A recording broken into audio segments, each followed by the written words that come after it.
Leaders of countries that account for more than a quarter of the global economy are set to meet in South Africa.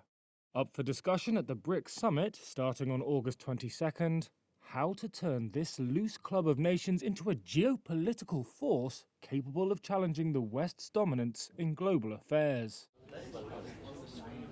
BRICS stands for Brazil, Russia, India, China and South Africa. The leaders of those countries will be in physical attendance, with one notable exception. That's Russian President Vladimir Putin, who faces an international arrest warrant over alleged war crimes in Ukraine, though he is expected to attend virtually. Few details have emerged about what BRICS leaders plan to discuss.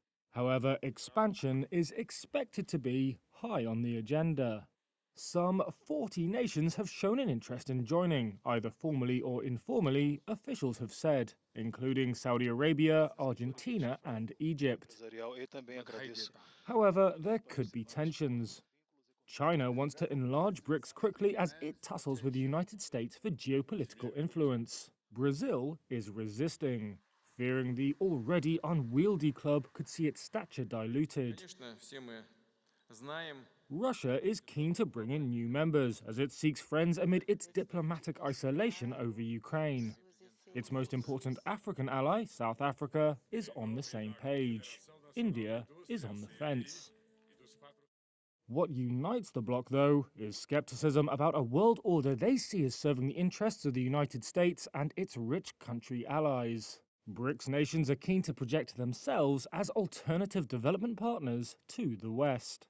The bloc's new development bank wants to de-dollarize finance and offer an alternative to the IMF and the World Bank. However, it's only approved $33 billion of loans in nearly a decade. That's about a third of the amount the World Bank committed to disbursing just last year. The NDB has also been hobbled by sanctions on Russia. South African officials say talk of a BRICS currency, mooted by Brazil earlier this year as an alternative to dollar dependence, is off the table. Nevertheless, South Africa's Foreign Minister Narendra Pandor has said BRICS wants to show leadership, particularly in terms of the development and inclusion of the Global South in multilateral systems. The theme of the Johannesburg summit is BRICS and Africa. That emphasizes how the bloc can build ties on a continent increasingly becoming a theatre for competition between world powers. Africa is also in the eye of the climate change storm. Carbon-intensive BRICS nations, accounting for 40% of the global population, also make up about the same share of greenhouse gas emissions.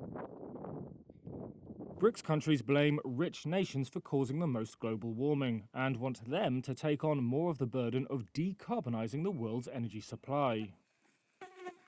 Officials in Brazil, China and South Africa said climate change may come up at the summit, but indicated it wouldn't be a priority.